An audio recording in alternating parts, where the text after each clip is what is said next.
सास बहू का रहस्यमय खेल। रात के 12 बज चुके थे। हवेली के विशाल हॉल में एक पुरानी घड़ी टन टन करके बाहर बजने का संकेत दे रही थी। कविता अपने कमरे में अकेली थी, लेकिन उसे ऐसा लग रहा था जैसे कोई उसकी खिड़की के बाहर खड़ा हो, उसे घूर रहा हो।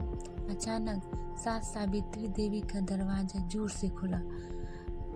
उन्होंने घबराई नजरों से कविता की ओर देखा और फुसफुसाते हुए कहा, कविता, जो कुछ भी हो अपने कमरे से बाहर मत आना। कविता के रोंगटे खड़े हो गए, लेकिन जिज्ञासा उसे रोक नहीं पाई। उसने दरवाजे की दरार से झांका।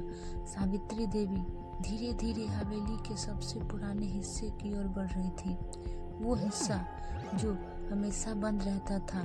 कविता चुपचाप उनके पीछे जाने लगी।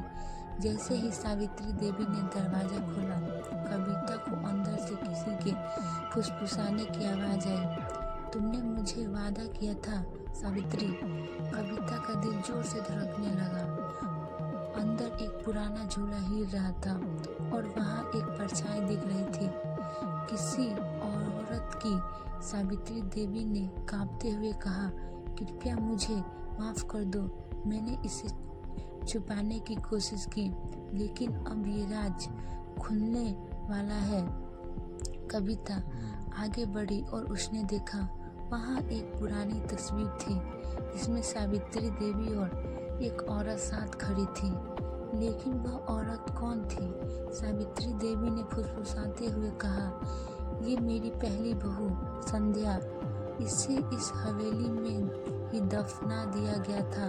कविता के पैरों तले जमीन खिसक गई। लेकिन किसने? कविता ने कांपती आवाज में पूछा। सावित्री देवी की आंखों में आंसू थे।